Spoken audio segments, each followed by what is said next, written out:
हम महालक्ष्मी मिश्रा सब मिथिलावासी के स्वागत करे छी और जतेक पबनैतिन छी मधुश्रावणी व्रत करे वाली सुने वाली उनका सबके बहुत बहुत शुभकामनाएं।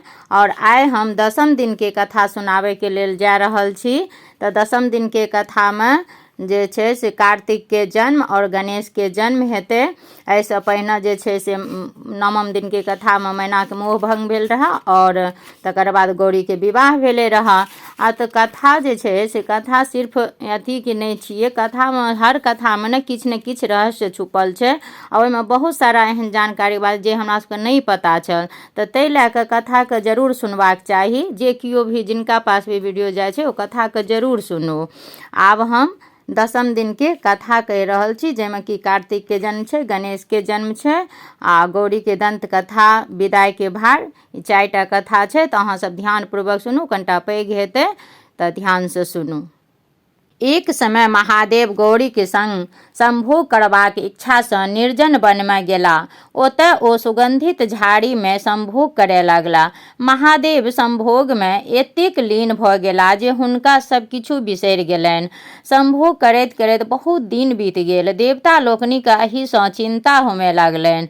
ओ लोकनि ब्रह्मा ओतय पहुँचला और महादेव जाहि रूप में संभोग में लीन छला कहि सुनाओल। एहि सँ जे संतान हेतै से केहन हेतनि। ब्रह्मा कहल, अहाँ लोकनि एहि लेल चिंता जून करू, सब कल्याण होते। मुदा एतबा अवश्य ध्यान राखत जाओ जे यदि गौरी के पेट से संतान है तो समस्त संसार का नाश क देत।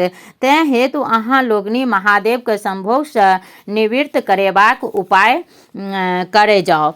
सब देवता वन में जाकर हल्ला करे लगला। हल्ला कैला से महादेवक ध्यान टूटल और संभोग से निवृत्त भेला। महादेव संभोग से उठला तो हुनकर अंश पृथ्वी पर खसि पड़लनि। गौरी के एहि सँ बड़ क्रोध भेलनि और ओ सब देवता के श्राप दऽ देलनि जे आइ से कोनो देवता के संभोग से बच्चा नहीं हेतनि। महादेवक अंश के पृथ्वी सहन नहीं कर सकला। ओ अंश अग्नि के फेंक देलनि। अग्नि सेहो भार के नहीं सह सकला तो ओ ओकरा सरपत वन में फेंक देलनि। सरपत पर जाकर ओ अंश 6 मुँह वाला एकटा बच्चा भ गेलनि। ओही बाटे कृतिका सब जाइत छली। ओ सब कानैत बच्चा के उठेबाक लेल उठा अनलक और अपन अपन दूध पिया के ओही बच्चा के पोसलक। ओ सब बच्चा के पोसला के बाद बच्चा पैघ भेला पर सब तरह के शिक्षा देलकै। बच्चा के पोसनिहार कृतिका सब छली, तैं हेतु ओही बच्चा के नाम कार्तिकेय पड़ल। गणेश जी के जन्मक बाद जखन गौरी शंकर के पता लगलनि जे कार्तिकेय के जन्म भ गेल छै तऽ कार्तिकेय के बचा लेलकनि हँ। तऽ देवता लोकनि हुनका बजा कर और हुनकर अभिषेक कैल गेलनि और अपन सेनापति कार्तिकेय के बनाओल गेलनि। कार्तिकेय तारकासुर के मारल और इंद्र के अपन राज्य वापस क देलनि। हुनका विवाह कार्तिकेय के विवाह साठी सँ भेलनि। आब गणेशक जन्म। देवता लोकनि द्वारा प्रथम संभोग में होबाक कारणे गौरी चिड़चिड़ा भ गेली। ओ सतत रुष्ट रहैत छली। कार्तिकेय के जन्म ताबत भ गेल छलनि किंतु हुनका लोकनि के एकर खबर नहीं छलनि। महादेव गौरी के प्रसन्न करबाक लेल बहुत चेष्टा केलनि किंतु ओ प्रसन्न नहीं भेली। महादेव के एकरा लेल बड़ चिंता भेलनि। ओ एक दिन गौरी से पुछलनि जे अहाँ एना किया करै छी, अहाँ कोना प्रसन्न रहब से हमरा स्पष्ट कहू। ओ कहलनि, अहाँ अंतर्यामी छी, अहाँ सभक मनक बात बुझि जाइत छियै, तखन हमर मनक बात अहाँ नहीं बुझै छी से हमरा कोना विश्वास हैत। मूर्ख पति के स्त्री सब बात कहै छै, किंतु हे स्वामी अहाँ तऽ अंतर्यामी छी, हम अहाँ के कहब तखन अहाँ बुझबै। यदि अपने हमरा पूछल अछि तऽ हम अपने के आज्ञा के कोना ध्यान नहीं मानब।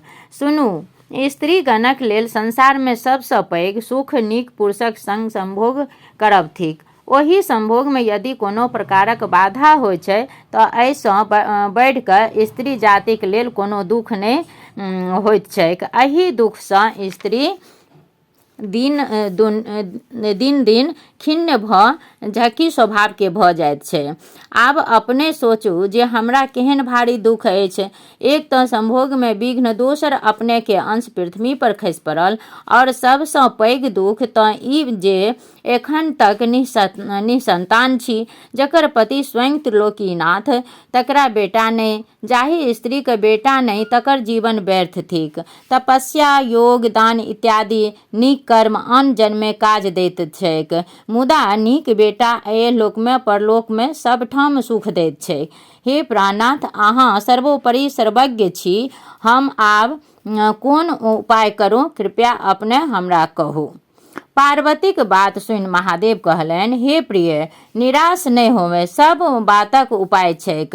माघ सुदी त्रयोदशीसँ सुपच्य नामक विष्णुक व्रत आरंभ होइत छनि और से भरि साल चलैत रहैत छैक। तऽ एहि व्रतमे बड़ खर्च आ कष्ट होइत छैक, मुदा तुरंत फल देनिहार एहन दोसर कोनो व्रत नहि छैक। अहाँ चिंता नहि करू, हम सब प्रबंध कऽ देब, कोनो वस्तुक तकलीफ नहि हैत।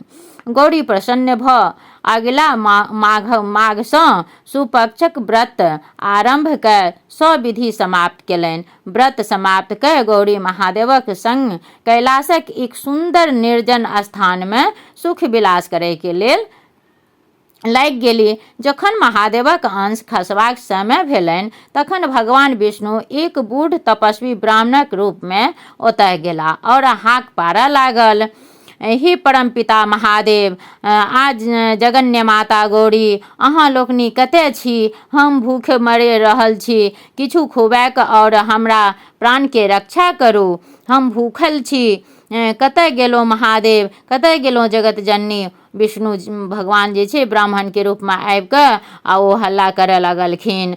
भूखल ब्राह्मणके हाक सुनि दोनों गोटे धरफड़ा कऽ उठि दौड़ला। एहि बीच महादेवक अंश पलंग पर खसि पड़लनि। गौरी महादेव ब्राह्मणक आदर सत्कारमे लागि गेला, हुनका पूछि पूछि कऽ भोजन करबय लगला। एकाएक ब्राह्मण देवता अंतर्ध्यान भऽ गेला।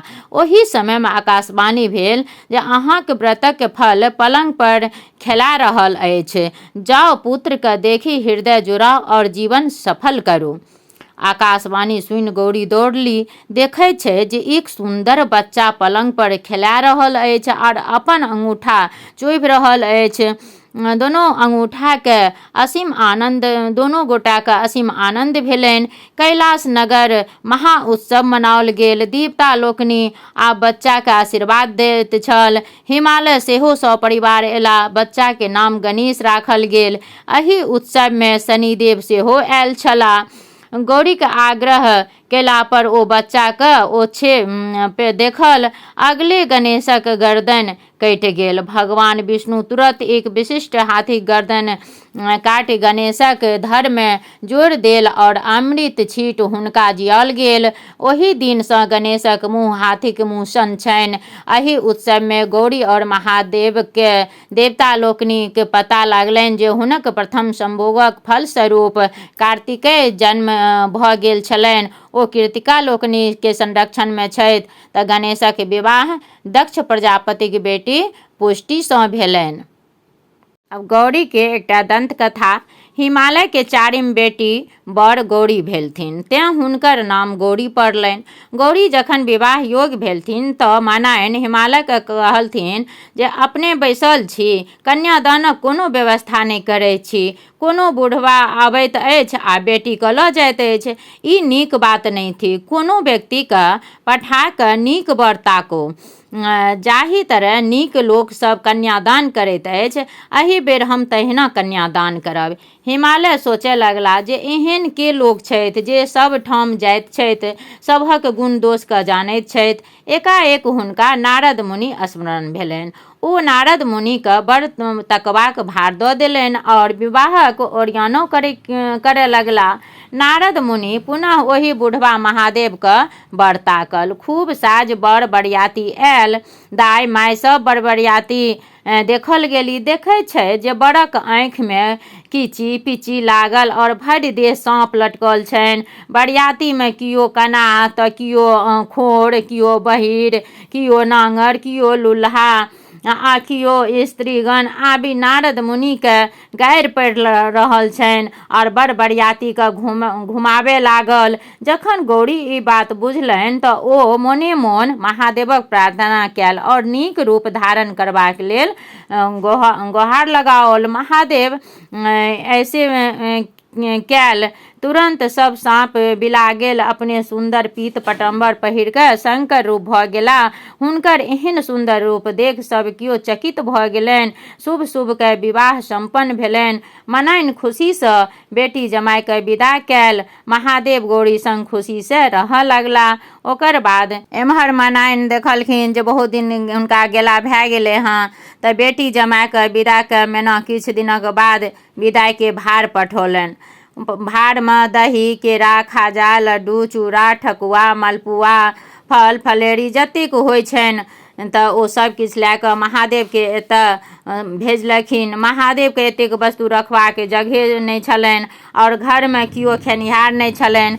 खूब लोक सबके बजा कऽ खुअलनि और कतबो बेन तिहार परसल गेल बाँटल गेल किंतु वस्तु सधबे नहि करैत रहनि। भार सँ घर आंगन गन्हाए लागल। भारक वस्तु कोना सधत तकर उपाय सोचऽ लागला। एक गोटे कहलक जे यदि भड़कनी चुलाही छुरखुर धरि ठाढ़ होय तऽ भंडार सधि सकैत छथि।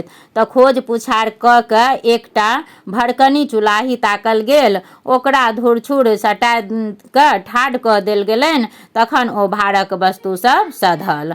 आब हुनकर गौरी कहलखिन एक दिन महादेव से जे अपना परिवार में कियो नहीं यऽ, हमरा ननद के बहुत शौक होइए। तऽ गौरी महादेव से कहलखिन कि एक दिन कहलखिन जे सभक ननद आबै छै तऽ हमरो सेहनता होइत अछि जे ननद अबितथि। ताहि पर महादेव कहलखिन अहाँ ननद के भार नहीं सहि सकै छी, अहाँ जँ सहि सकब तऽ कहू। तहन गौरी कहल जे एतेक लोक कोना ननदक भार सहैत अछि, आ हम किया नहि सहब। महादेव तुरंत अपन बहिन आसावरी देवी के आसावरी के देखते गौरी एक लोटा पानि लेलथि और पैर धोबे लए गेलथि। आसावरी देवी के पैर में एहन बेमाय फाटल छलनि जे ओ पैर धोबे लए जे गेलखिन तऽ हंसी ठट्ठा में गौरी के ओही बेमाय में नुका रखलनि। ओही बीच महादेव आंगन एला, गौरी के ताकऽ लागल किंतु गौरी नहीं भेटलनि। गौरी बेमाय के भीतर से कनैत छली। महादेव अपन बहिन आसावरी सँ अहाँके भौजी कतऽ छथि? ओ कहलनि हम नहीं देखलियनि अछि। महादेव परम चिंतित भेला। आसावरी देवी अपन पैर जोर से झाड़ल, गौरी भट दऽ खसली। दुनू प्राणी भभका कऽ हंसय लागला। एक दिन महादेव बहुत रास माछ आनल। गौरी विन्यास सँ माछ बनौलनि। ननद आसावरी के कहलनि जे अहाँ धीशवासिन छी, पहिने अहाँ खा लिअ तहन हमसभ खायब। ओ माछ खाय लगली। गौरी खंड खंड माछ हुनका देने जाथिन आ ओ टपाटप खेने जाथि। एही तरह आसावरी देवी सबटा माछ खा गेली। बेचारी गौरी के कांटो कनखुर नहीं प्राप्त भेलनि। आब गौरी अक्षा कऽ महादेव सँ कहलनि जे आब हिनका विदा कऽ दियौन, एहन ननद सँ हम बाज एलहुँ। महादेव हंसय लगला और कहल हम पहिने मना करैत छलहुँ जे अहाँ ननद के भार नहीं सह सकब, किंतु अहाँ जिद कऽ देलियै। एतबे दिन में तंग भऽ गेलहुँ, किछु दिन और रखियौन तखन सब सेहनता पुर जायत। गौरी ने होरा करे लगलखिन हम गोर लागै छी, जल्दी हिनका विदा कऽ दियौन, नहीं तऽ आब हमरो खाय जेती। महादेव बुझा सुझा कऽ अपन बहिन आसावरी देवी के विदा कऽ देलनि।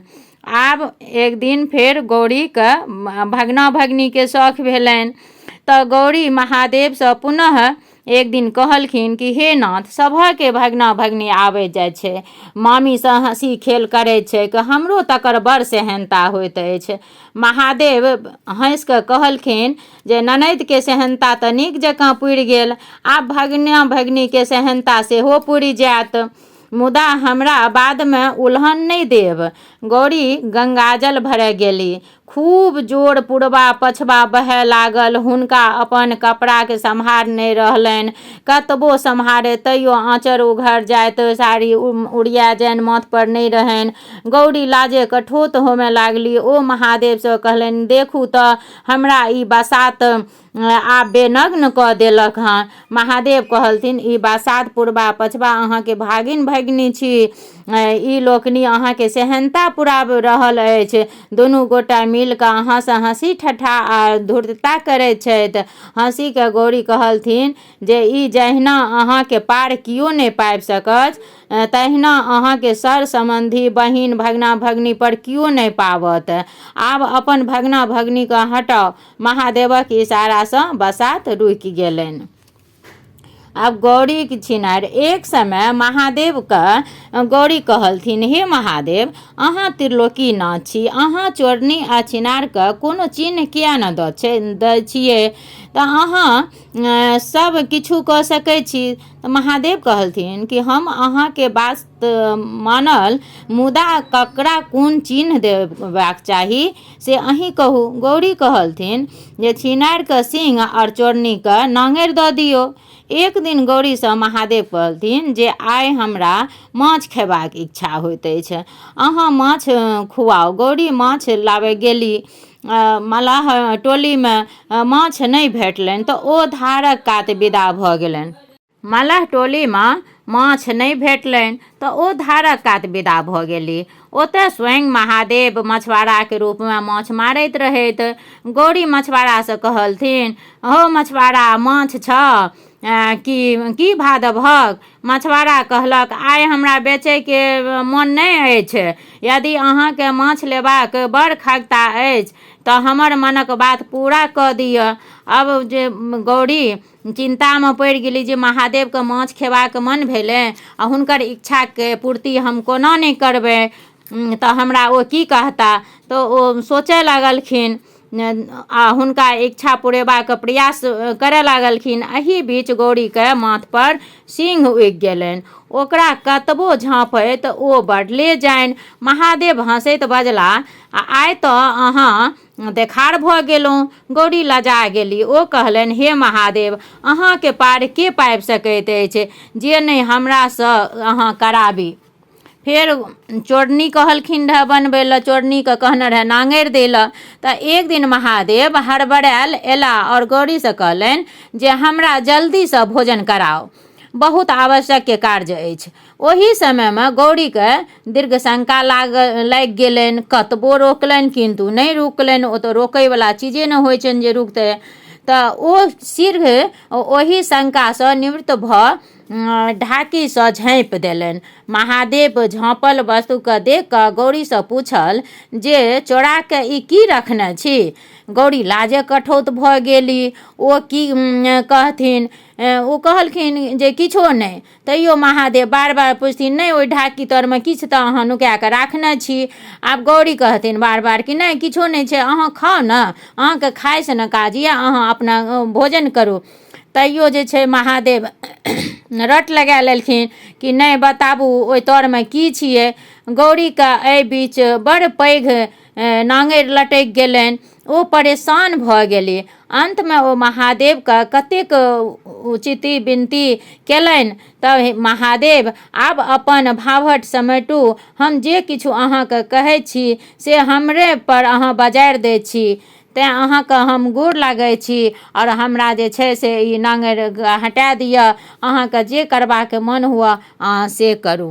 तऽ आइके ई लम्बा कथा रहै, तऽ अहाँ सब ध्यानसँ सुनू, सबगोटा गोर लागू आ बिसरिके नाग नागिनके पूजा करू, गौरी पूजू। और फेर मिलै छी 10-11 दिनके कथा लए कऽ नेक्स्ट वीडियोमे।